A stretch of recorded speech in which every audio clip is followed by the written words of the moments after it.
I always like it when I'm able to talk to somebody who gets it.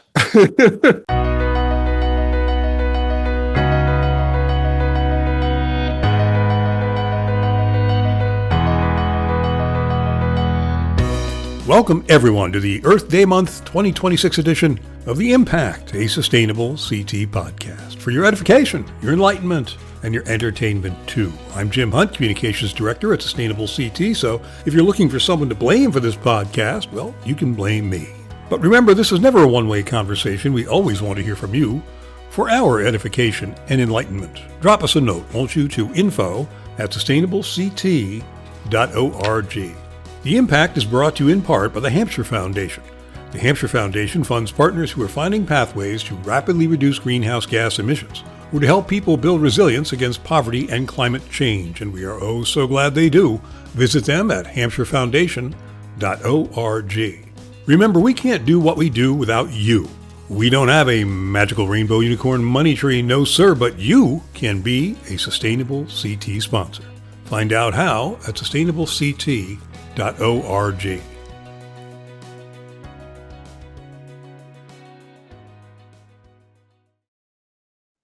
Our guest today is Lori Brown, Executive Director of the Connecticut League of Conservation Voters. Lori has been the Executive Director of the Connecticut chapter of the League since 2000, which by my calculation is a very long time. She and the League of Conservation Voters work to protect Connecticut's environment by making environmental issues a priority for our elected leaders and holding lawmakers accountable with an environmental scorecard that they publish each year. Lori is a registered lobbyist at the Connecticut General Assembly, working with all of Connecticut's statewide environmental advocacy groups to push for important legislation that shapes our state's policies on air, water, land, wildlife, energy, and climate change. Prior to her work with the League, Lori helped to establish and directed the Sierra Club's New York office. Her work in the private, public, and nonprofit sectors also included media relations for the New York City School Construction Authority and communications for the New York League of Conservation Voters. So she's really a communications person at heart, and which is great for me. I love that because, communications people do great things, and that's just the way I see it. Lori, thank you so much for being here. It is a real delight to have a chance to chat with you. So welcome here. Thank you, Jim. Let's set the scene a little bit before we get into the legislative side of things. You have been with the Connecticut League of Conservation Voters for, yes, a very long time, the better part of 3 decades. And I'm wondering how the environmental landscape has changed in all that time with respect to major issues or the political will to address them. How would you compare the time we're in now to when you began this gig back in the days of hanging chads? And it was $1.50 a gallon gasoline back then, too. So things have changed quite a bit. Yeah, actually, it was a lot. If you go back even a little farther, really, the League of Conservation Voters nationally was born out of the first Earth Day. Yeah. And then it really progressed into a sort of a nationwide movement where I think environmental leaders felt like they really needed some political juice. And so we were one of, when I started with the leagues, there were about 7 states that had leagues. And then now there's something like 32. So it's been quite a progression. And, we launched in 2000, as you said. And our mission really is deep into getting environmental leaders on the same page in terms of being united voice. Not that everybody's going to be working on the same issues, but that we're all really unified. And what we do is we work with all of the statewide and all the state environmental groups, whether it's transportation, air, water, land, like you said, regulations, budget, things like that, to make sure that we can provide some leverage, some of the tools that we bring to the table that's sort of unique. And so I would say right now, when we first started out in 2000, there was the first year, there was one environmental bill that got through. And then we did our first scorecard, which is really an effort to kind of shine some light in dark corners at the Capitol and figure out what was going on and actually hold lawmakers accountable. And then we couple that with, then we identify really good pro-environment candidates for state legislative seats, as well as we've progressed on to the constitutional seats. And those two things, sort of carrot and stick, have really made, for the first few years, the number of bills really grew. And then really we're pretty much for a good 10, 15 years, at a solid 12 to 15 that kind of made it over the finish line. I feel like now things are kind of coming back sort of full circle. There seems to be a real conservative sort of push to kind of pull back on, the environment is mainstay right now at the state legislature, right? It's become one of the big issues like labor and business and education, et cetera. Environment, you always had to do environment every year. Now I feel like environment is so much under attack at the federal level for the last 2 to 3 years, actually. In Connecticut, there's been a growing voice really to push back against some of the great initiatives that have happened with regards to clean energy, clean water, air. And I feel like we are sliding and in fact, falling behind some of our neighbors in the region. So we really need to up our game and really kind of make a very big push for some key pieces of legislation. But it does feel a lot like defense right now. Sure. I think that's the case in the federal government. It's the case with almost all the states. When you read the headlines, you can see it. There's lots of weakening of environmental laws and rollbacks. And our state is doing the same thing. It's looking at areas and being more willing to say, well, maybe we'll step back from this particular protection, or maybe we'll, do this later, decades from now. Right now, the only thing that matters is, what we're seeing in front of us. So I think it's definitely time to really push for stronger champions at the legislature. We're losing some of our really good champs who are retiring. We also helped elect a lot of good freshmen. So there was a lot of new energy passing the climate legislation that we did. So I think, it could go either way right now. We're kind of at a crossroads. Well, we're all trying to survive the Trump administration, and it is really taking a toll. And even in a state that is relatively progressive, Connecticut is a gem compared to some other places around the country. And I mean that in terms of our less of a political schism on this issue. The Republicans are on board to a great degree in ways they are not in other states. I just maybe put it that way. But you're right, that retrenchment, that slide back is being felt all over the place, and no less here. And if it happens here, you can imagine what is going on elsewhere. Yeah, we were, for many decades, we were leading the nation on clean water and clean air and other, important laws that became national laws. But I do think a lot of what the public is hearing are the reasons that things need to be amended or changed or rolled back are not based on good information at all. There's been a whole disinformation campaign in our state, and I know it's happening elsewhere, but disinformation about why are my electric bills, high. First of all, we're in a region that has high electric bills. That's been for that way a long time. Mm-hmm. But the proponents of really shifting back to gas and fossil fuels have really latched on to this as a reason to oppose clean energy and to say that that's renewable energy, offshore wind and renewables and solar and all of that. They're just too expensive right now. We can't do it. We've got to go back to gas. And that's the fight right now we're having in Connecticut. Yeah. And yes, we do pay too much. We absolutely pay too much. But the reason for that is very large part because we are so locked into fossil fuels, and that we have right now, all you have to do is read the news and the headlines, and the whole wars are all about oil. Yeah. And, it never changes, does it? It seems to be that. But it's so flagrantly out in the open right now. Yeah. And so that is part of why I think that, we are subject to tremendous shifts and instability and high costs and dirty air. Yeah. That going down that road as an investment is absolutely not conceivable at this moment. Whereas the better, cleaner, reliable energy sources and cheaper in the long run for the investment dollar are definitely like solar. Solar's here, solar's now. It's the time to really invest in solar. Well, that's the thing. We had Bill McKibben on the show. Wonderful. He's a great guy. Yeah. And as you are no doubt aware, he's a big champion of solar. And he makes the point that It's the cheapest thing to do. It's the most universally accessible thing to do. It pulls the rug out from under all of the complications and nonsense attached to fossil fuel production and distribution and, all the wars that are attendant upon it and everything else. Yeah, but I was always been told that renewable energy and the green economy, they're good for you because they're going to not only, of course, get us off of fossil fuels, but in the long run, they're going to give us more jobs and high-tech jobs and expanding economy, and it's going to be cheaper, right? It's going to be cheaper. And so what really doesn't make any sense to me now, we're being told it's too expensive. We have to cut back on all of these things.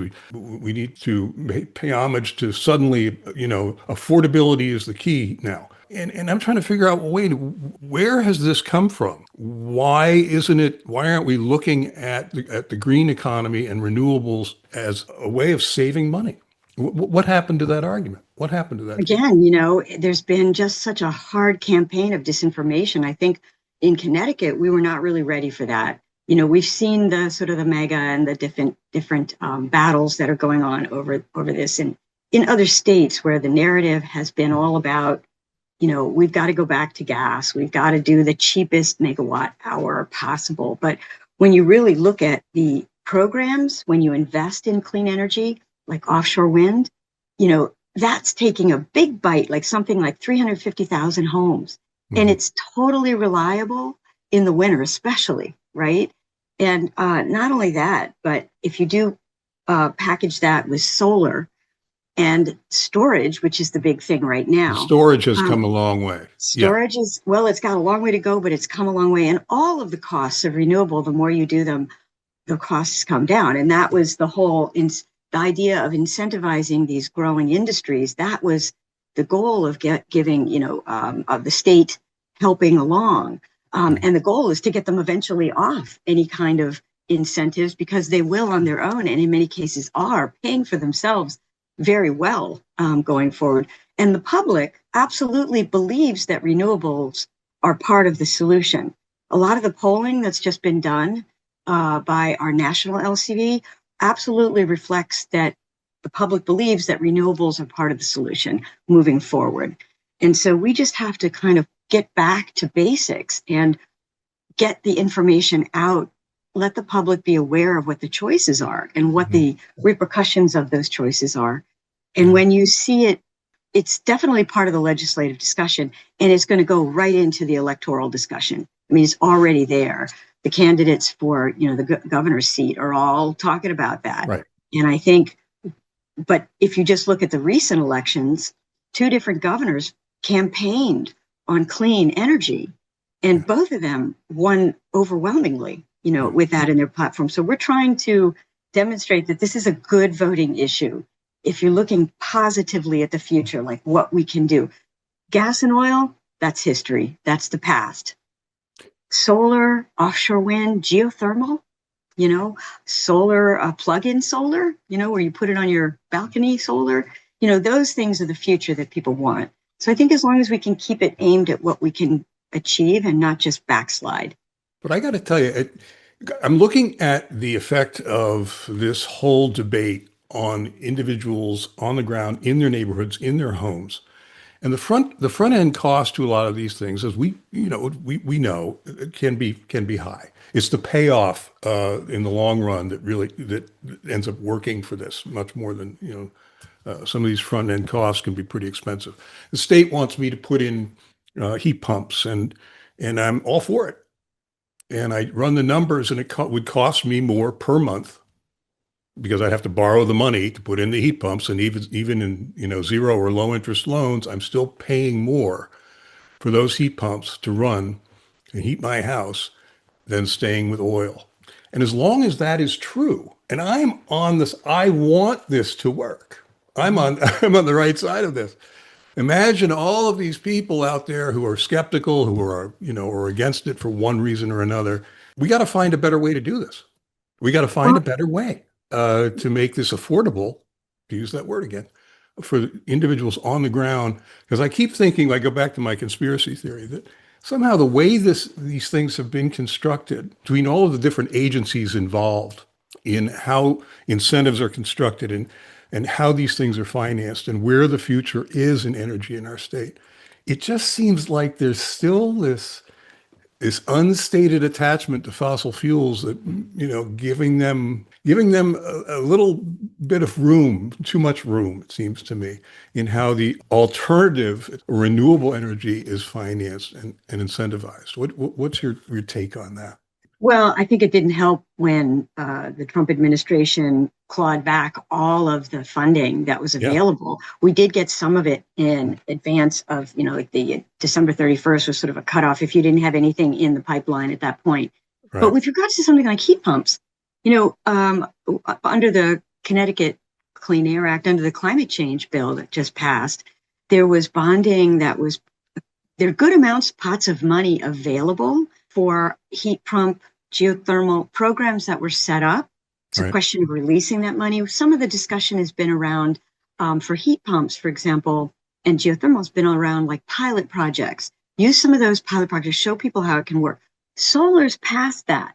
Solar, people get solar. They're excited about solar, but we have to keep going, and I think that having the funding stripped away did not help.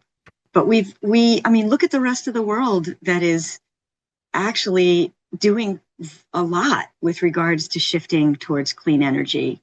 We just have to keep our eye on the ball. We've got mandates in law that one of the things that they're talking about now, of course, is, oh, it's not a mandate. Yes, it is. It's in law. We have certain emissions goals because what happens is when you are paying for renewable energy, and in your electric bill, when these programs are for like renewable energy heat pumps, energy efficiency and conservation in particular, hmm, when those programs are funded, it reduces other parts of your bill.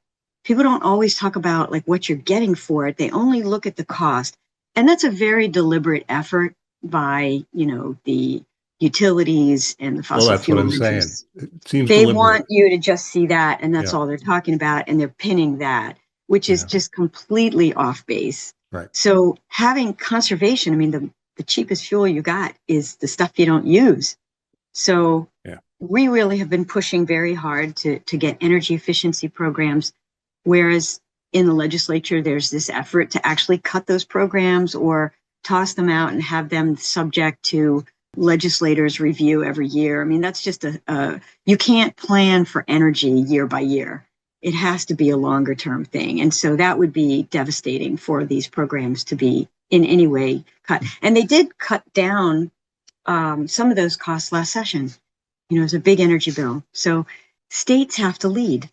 States Imagine have that. to lead. Yes, they do. And, when one by one they start faltering, it's a house of cards. It's all going to tumble down and everybody's going to say, oh, I can't do it until they do it first. And, it's just, we have to be strong and be leaders. And I think we've got some great leaders in our state. We have some real champions that are leading the way, both at the state level and especially the local level. Hmm. Some of the mayors are really getting on board with different programs. And I know probably People's Action for Clean Energy and PACE. I think Sustainable Connecticut, Oh, you yes. work with them. They are really taking the lead on getting local people involved in their local governments on energy. It's just fabulous to see. And people are excited about it. And Yeah. they see the direct benefit and lower bills for towns that are, improving their energy conservation and energy efficiency. So I think that's all really good. Our relationship with municipalities is built very much on that premise that yes, we're not a bunch of tree huggers. We love trees. We're not, classic environmentalists, though we are. We got to save the planet. All of that is true, but we're going to save you money. We're going to save energy. We're going to make the community more vibrant, literally more sustainable, because there are ways to improve the efficiency of how you're using energy and where you're getting it from. And we work with municipalities with that all the time. And that's really their entrance to the voters, to the taxpayers, to the people who are actually footing the bill in their towns. We can help them be more efficient and bring their energy costs down. This whole notion of the portable solar is way overdue. And I know you folks are championing portable solar this session, HB 5340. What do you think the chances of that actually happening this session are? Are they good? More than even that we can get some portable solar? 5340 is the solar bill. That is one of the three top priorities, I believe, of the legislature. I mean, we'd like to see pass that, as I said, we work with many coalitions and different groups, whether it's pesticides or waste or solar or rivers. But the solar bill is being championed by Jonathan Steinberg, Representative Steinberg, who's co-chair of the Energy and Technology Committee, and he has been a longtime champion of solar, and he's retiring this year.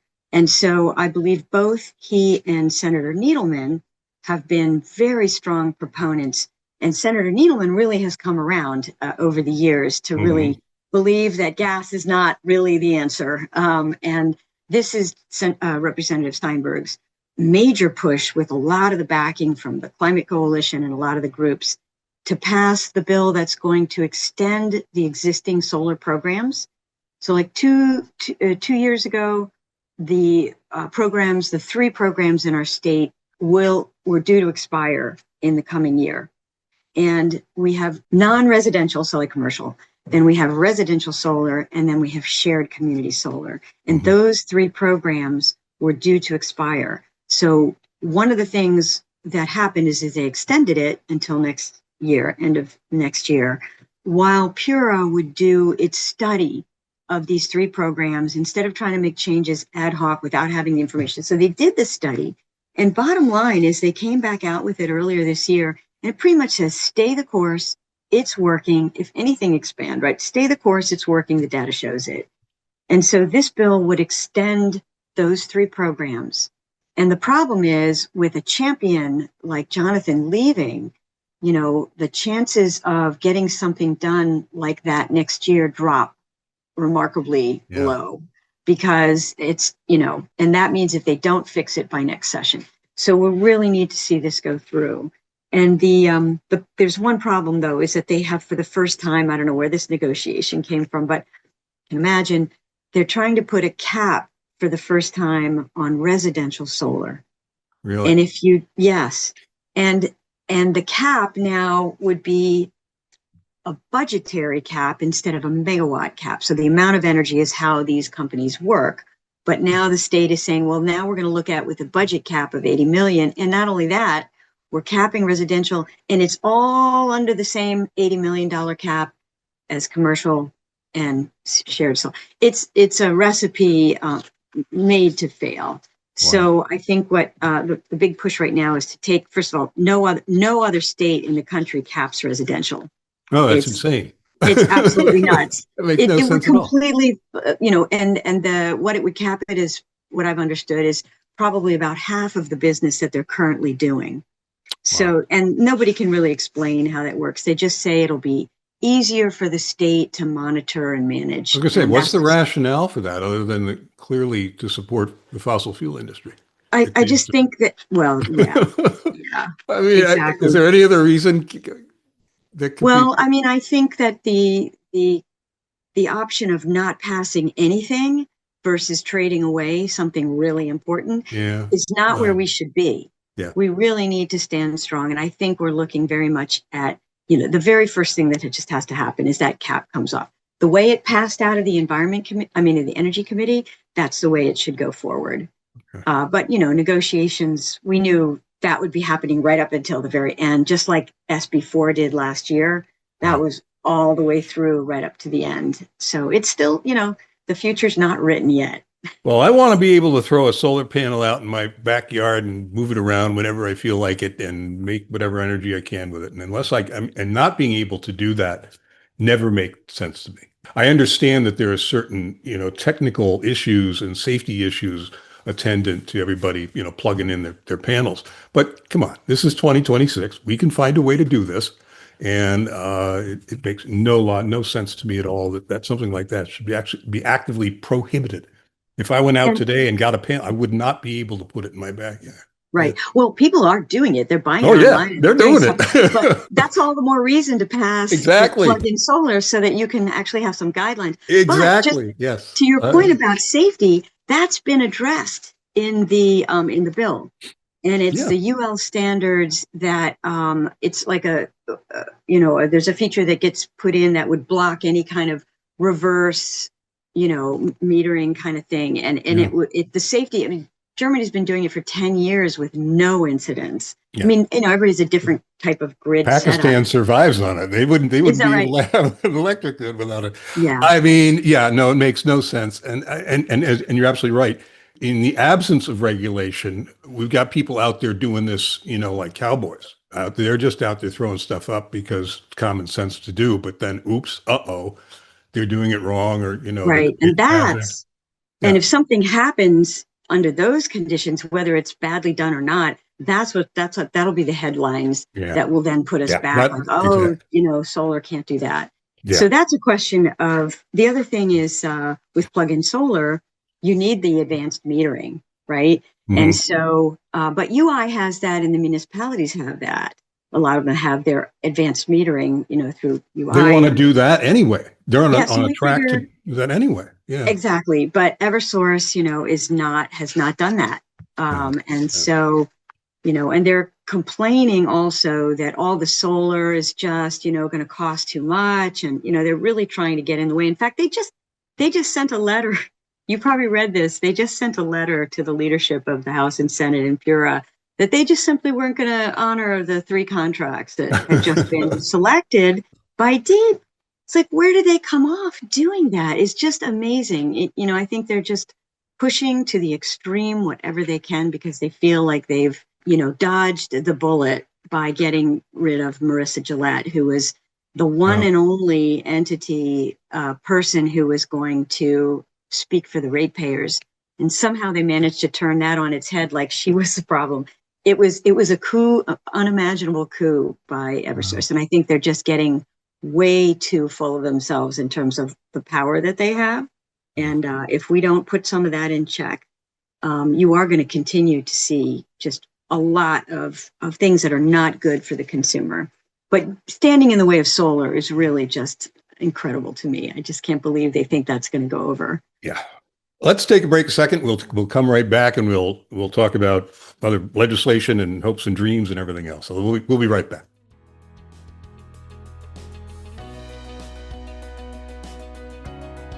We'll return to our program in just a moment. You've been listening to The Impact, a Sustainable CT podcast. Sustainable CT will host a special Day at the Capitol, a reception for Connecticut legislators on April 16th. Hey, that's tomorrow at 1 p.m. in the Hall of Flags. All are welcome. This event is free. Free, I tell you, open to the public, and no registration is required. How about that? We'll be joined by our friends from all over the state.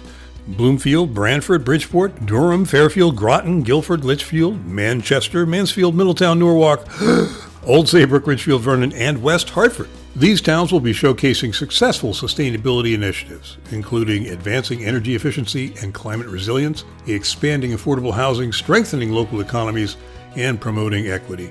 Our legislators will have the opportunity to learn firsthand about the innovative, community-driven projects happening in their districts. We're looking forward to meeting with state legislators, strengthening their connections with municipal leaders, and raising awareness about the impactful work being done to promote a sustainable Connecticut. So please do join us. Why, yes, of course we'll have refreshments. And please write your Senate and House members urging them to come too, because that's the whole point of this thing. Yeah.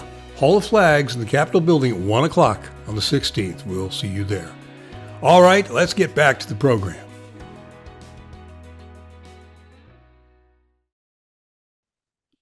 Welcome back, everybody. We are talking to Lori Brown, who's the executive director of the Connecticut League of Conservation Voters. We're having a great conversation, and I'm really enjoying this because this is, I don't know, I always like it when I'm able to talk to somebody who gets it. I don't have to do any convincing. You're there. You're bringing it all. So that's really good. Let's talk about the nuts and bolts of this.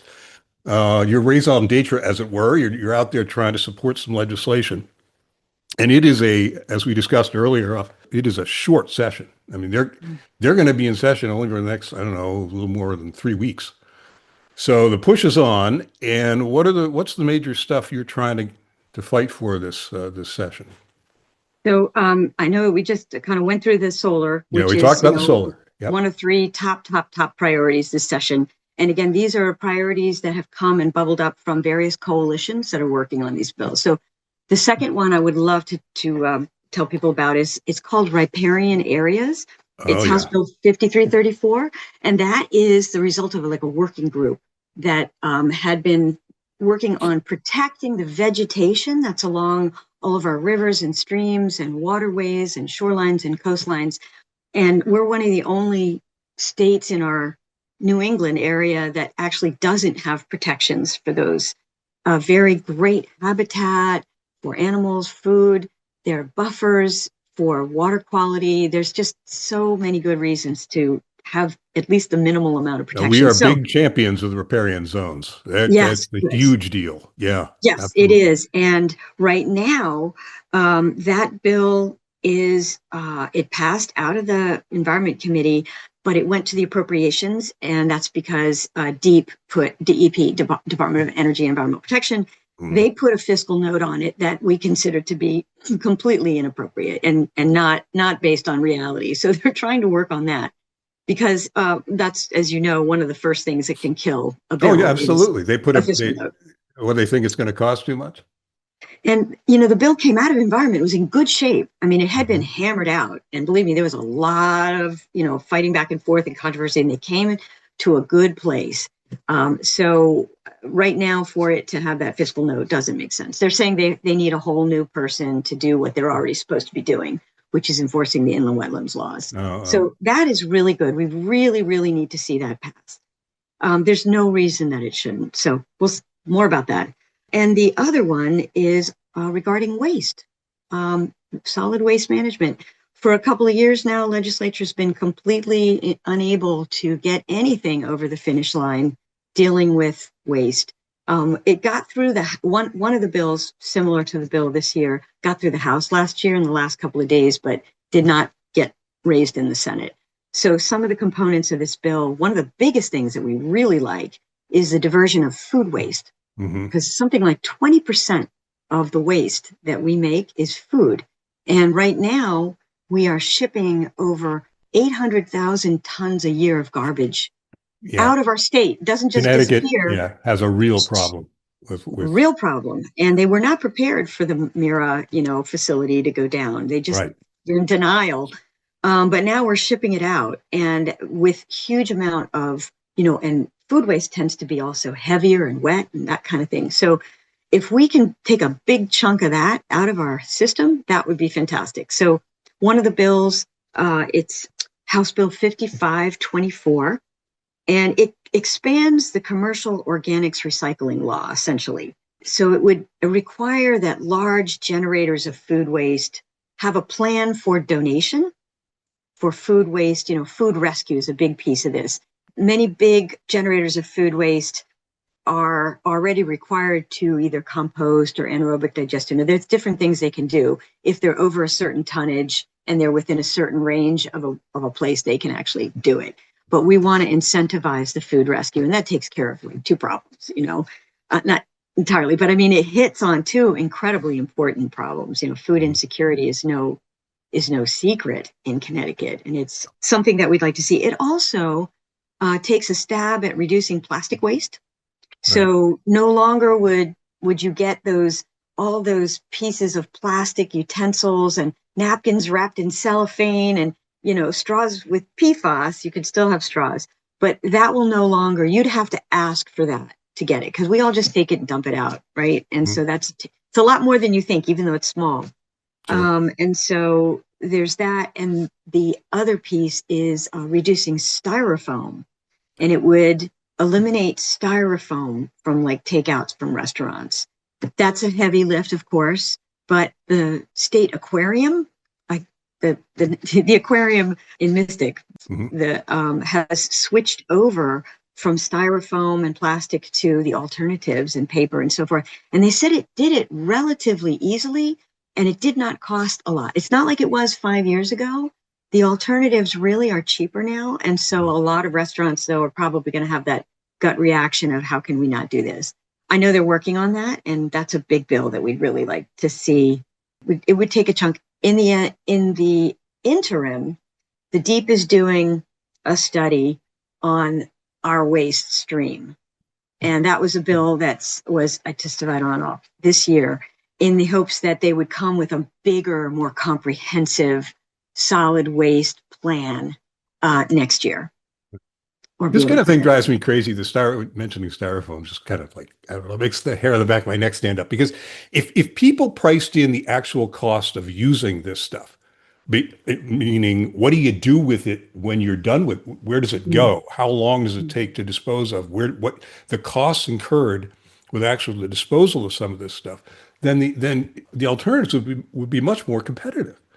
They're talking about, well, it's cheaper to use styrofoam. Well, no, you're not really calculating in the true cost of using that product. And if we could do that, a little bit more with a lot of the products that we currently use that are plastic or petroleum based, or in any way, shape, or form, if we can actually have a cost of these things represent their true life cost of using them, then all these other alternatives would be so much more competitive. An entrepreneurial. And I'm not slamming entrepreneurs. They want to do the right thing. In most of the cases, human beings do want to do the right thing. And you're trying to run a business, or you're trying to figure out a way to save pennies. And, you come to these decisions based on pure utilitarian. Here it is. This is cheaper. And so we're really not pricing these things in the marketplace the way they should be, or honestly, or for how they're being used. And people need to ask. They can. And it used to be, I'd be kind of embarrassed to sort of say, don't put plastic, don't use, bring your own bag to the grocery store. Don't, right. That's the kind of thing. And the fact that styrofoam is just simply not readily recyclable is even worse than everything else. But there's also what we should be doing with a lot more things, which is EPR, extended producer responsibility. Yeah. That keeps coming up. In fact, that's come up now this year with the tires. So there's we are cutting edge and first, I think, maybe in the nation on a tire recycling disposal extended producer responsibility. And it didn't come easily. The retailers, fought it. The manufacturers are covered now under it, and they're starting. But the retailers fought it, and they want another year or two to get on board. But the legislation this year will require that, at least by date certain. Yeah. So I think that model of bringing in the manufacturers in what's the end life of your product? It's not just how you create it, sell it, and everything, but you're going to have a skin in the game of how it gets disposed of. So it's supposed to modify how packaging gets done, so it's easier. I mean, that's the trend that we need to go to. Absolutely. Meanwhile, we shouldn't be expanding incinerators. That's a problem. Yes. That's a climate problem. We should be looking at all kinds of ways that we can reduce our waste. Yeah. So what are the pieces of legislation that you're against? There are a couple of them out there there are a couple of them out there that are pretty scary. Speaking of waste, absolutely. Number one, horrible idea is to basically turn the bottle bill deposit backwards. Yeah. To go back to what it was 35 years ago, whatever. The whole reason we updated it in 2021 was because, just like Massachusetts, the recycling rate was dropping lower and lower and lower and lower because 5 cents just wasn't doing what it used to do. And so making the deposit 10 cents was what immediately propelled it back on an upward track. But it also had other things that gave some of that funding also an increase to the handlers. The handling fee is all those redemption centers that take back all the bottles and process them and, do all that they were getting like a penny or something or a cent and moved it up to like a penny and a half for certain bottles. So that was making them whole as well. But now what's happening is cross-border fraud. That is a problem. So, and we acknowledge that. But the answer is not to go back to 5 cents. That's insane. That will just basically kill the program, put people out of business, and it will not go back to what we want. And that's what the distributors want. They would like to just see it go back to 5 cents. Yes, you'll take care of the cross-border, but you'll also take care of getting rid of the program, which they never wanted to begin with. So they're resisting some of the other solutions, which we know will work. And that is having better enforcement. There's no enforcement right now of cross-border fraud, zero. They even tried giving money to the state police who didn't really want to do anything with it. So they took that money then and they gave it over to DEEP in the, in the special e-cert that they did, the emergency certification bill. They put that money over to DEEP. DEEP has no desire or the tools to do any enforcement. Yeah. They're doing licensing. So what we absolutely keep beating the drum about is you've got to have enforcement so that these big truckloads, I mean, it's organized crime. There's no question about it. These big truckloads. Yeah, this isn't Joe and Jane Smith No, going across that's the not the border with a point. bag full of empties. That's not what Right. this is about. Right. Yeah. Right. And so the distributors, are really trying to point the finger at the redemption centers and it's their fault and they have to be the ones to take care of. Look, we can't force the manufacturers to do this, but all they got to do is code the bottles differently, code the cans differently. Boom. Yeah. Problem How hard solved. is that? That's not hard at all to do. It can be done. It just has to be done by the manufacturers, and constitutionally, we cannot force them to do it. But they could solve this problem. But they like the fact that they can basically use this as the hammer to maybe kill this to the bottle bill that they never wanted. Ever since I've been here 26 years, longer than most lawmakers. And there's never been a year that they didn't fight back to try to do something because it was all about these sheets. Right, but the logic, or the logic mystifies me here. There is going to be a bottle bill. You're never going to get rid of the bottle bill. Why do they want a 5-cent bottle bill that doesn't work? Why wouldn't they be in favor of one that could actually function, that could pay the enough money to the redemption centers to support the bill? Right. I mean, they make a ton of money. And what the battle has always been about is how much do they get to keep? When you don't get your money back for the deposit, they get to keep it. They have to give a certain amount. And we fought over this last year. You have to, how much can they keep and how much do they have to give back? And so it doesn't make sense to me. It's just they're screaming, right now because they're losing their profits. They're losing money. There's no question about it. But they still keep a ton of money. And the rest of it that does go to the state, which is, I'm surprised the state would even agree to this, but what goes to the state also goes to the general fund. It funds some very specific, I think I heard at one point it had funded or funds the campaign finance, I believe, the funding that goes to candidates so that we have clean elections. Okay. So well, there's an irony there, I guess, somewhere, I'm sure. So we've tried, and there's the bill in Finance Committee that's led by Senator Fonfara and Senator Lopes, I believe, at the behest of industry, that would just bring it back to 5 cents automatically if everything doesn't improve a year from now. And so I don't think the speaker is game for that. And especially because the bottle bill is Mary Mashinsky's, Representative Mashinsky was there at the beginning she's the mother of the bottle bill. She's retiring this year. And to pass this legislation would just really be in your face, I think would just be terrible. So what the bill does is nothing to deal with enforcement. So how is that going to change what's happening between now and a year from now? And you can't just change it overnight either, right? You can't just change it from 5 to 10 and have all of that needs to happen for the public to understand and all the people that depend upon, there's a lot of people that depend upon getting that, a deposit for charities or just to pay their bills, Poor man's savings bank. Absolutely. It truly is. I think that's why, there's definitely there was 15 people that voted against the rollback. What we need to do is fix the bill in the environment. Well, it came out of the Environment Committee. It did not include any of the enforcement either, but I know they're working on it.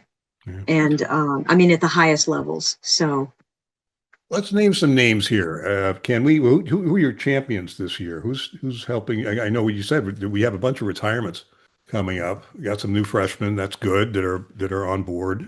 Who are some of your champions at this point? Well, again, I go back to Mary Mashinsky is leading. She's all about rivers, and she's leading that. This is her bill. I think that's got a good shot at going through because it's her last. This is her bill. So, and that Mary Mashinsky's been for 45 years our champion. So she's the dean of the House, and we'll miss her terribly. But also, as I said, Jonathan Steinberg has been the champion on energy and solar. He's leaving. Senator Tony Hwang, who is a Oh, he's been Republican. on our show too. We love him. And He's he's a great. Republican. He's a, He he's a is great guy. He's a probably, great guy. he is, he's wonderful. And he's really, to his word, he will not vote the way that he's been asked to vote if it has to do with environment and climate. Yeah. And so he's been a stalwart champion. We're losing him. I don't know who's going to replace him in that caucus, but the Senate has always been more difficult for us in general. But I would say, you've got Senator Anwar, for example, who's wonderful. He's chair of the Public Health Committee, but he's a big climate advocate. He's really there. He understands the connection between climate and health. And he's a chair. Chairs have more clout, especially in the shorter years, because bills can only come out if the chairs want them to. And so we have had difficulty getting our environmental bills passed in the Senate. The Senate chair, Senator Lopes, is not on board with a lot of the things that we normally would see go through. So a lot of the bills make it through the House and not the Senate. I do think Senator Duff is wonderful. I think he really cares. Clean energy, he cares about wildlife, he cares about the environment. He's a really solid environmental champion. I should say on our website and every election year, we endorse pro-environment candidates. We interview them, they get on the record on a survey, we research them, we require commitments. And then when we endorse them, that's when other environmental groups really have to step back. So we fill a niche there that is, I think, really important. If you care about the environment, when you pull that vote lever, go knowing what your lawmaker has done or not done. Absolutely. And you can do that by looking at we have all their survey responses listed on our website. We have the scorecard, which tells you how they voted ever since they've been in office, how they voted every single year on the most important environmental bills. And that's our environmental scorecard. We produce that every year after session. And it becomes more important at election time. So I would say anybody who cares to know how their lawmaker is voting, there's no other entity that really does that, because we are a nonprofit, but we're also, we have two arms. We have our educational nonprofit and we have our 501c4 political nonprofit for the public benefit. And so that is probably the only place that you can go if you're a candidate looking for not just endorsement, but we do independent expenditure campaigns for our top races that we think we can tip in favor of a pro-environment candidate. So we're a political organization and an environmental group. So we're very much looking for good candidates who promise to, have specific commitments. It's not just something they'll vote for, but they'll champion it. And we're going to be very, very careful about who we endorse this year to make sure that they are really going to be leaders. And that's, what we'll need next year kind of depends on what we get done this year. So probably everything that, didn't get done this year, just like last year, it'll carry ends up over on the docket next year. Yeah, Yeah. I hear you. You seem to me to be a pretty hopeful person. You almost have to be in your job. You can't be a pessimist. But what keeps you awake at night? What's is your biggest concern? That's really It's two things. First, short-term, long-term. Short-term, there's just not enough time to get the information out, not just to the lawmakers, to give them the tools and the language and the understanding they need about how good some of these things or how bad some of these things are. So, it's one by one by one. So there's just not enough time. But in the longer term, it's the narrative that just is so frustrating. Because you read something in the paper and it's not true, and you're screaming at the computer, it's going to be a battle of narrative, and that's going to carry on into the elections. But I think we've got the right narrative and we've got the right reasoning for people to understand clean energy is good, protecting the environment is good for your health, for your children. This is the long term, and that's what really, and I think the elections are the moment of the most hope.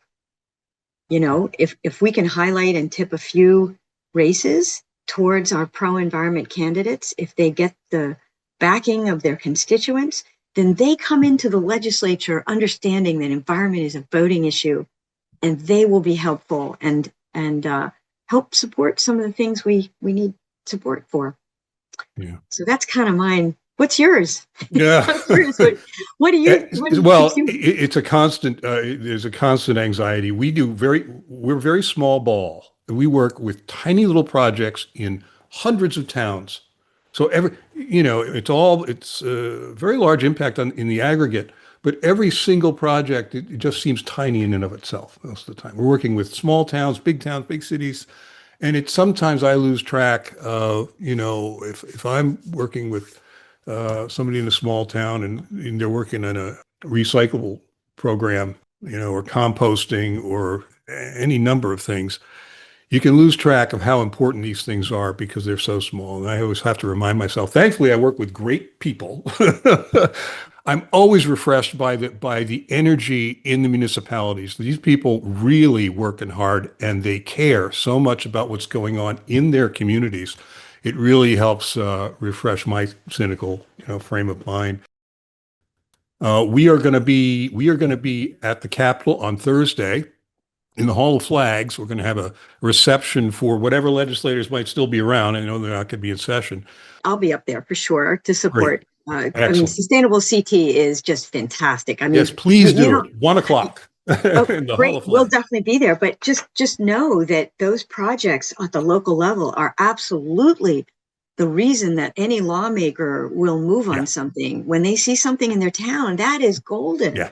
And even no matter how small, it's something positive. They all want something positive they can help push forward. So I think it's just incredibly important. And I'll definitely be up there. And I would also say that, Earth Week kicks off, and that will be a lot going on all around the state. But at the Capitol in particular, you've got on Earth Day itself, you'll have all kinds of different groups that have things going on, whether it's a lobby day or prayer breakfast or the climate poster contest. I mean, the Climate Coalition is really sponsoring sort of a whole climate week culminating on Earth Day.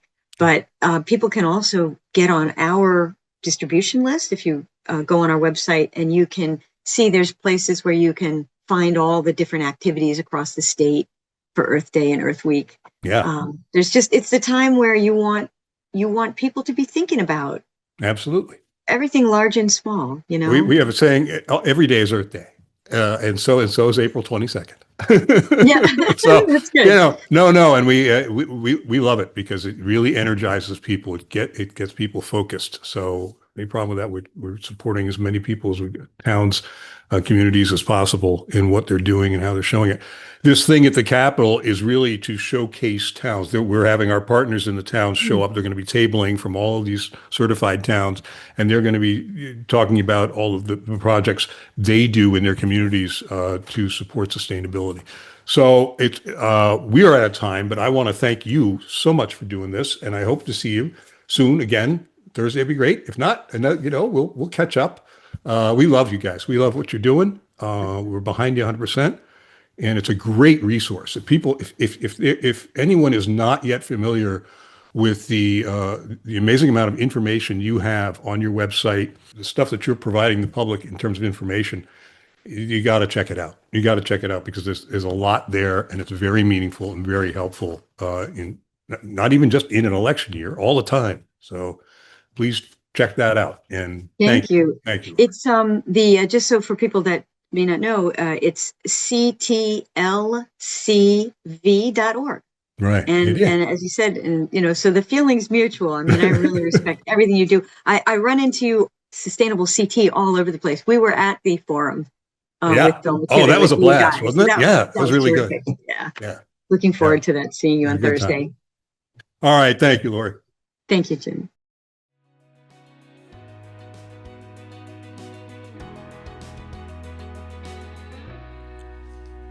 We hope you've enjoyed today's edition of The Impact, a Sustainable CT podcast. This program was written, recorded, edited, and produced by me. As always, it is copyrighted by Sustainable CT. Thank you for your interest. Thank you for listening. Thank you to our sponsor, the Hampshire Foundation Thanks to our guest, Lori Brown, for everything she does to make Connecticut and our world a better place. And thanks to everyone for taking local actions that have a statewide impact.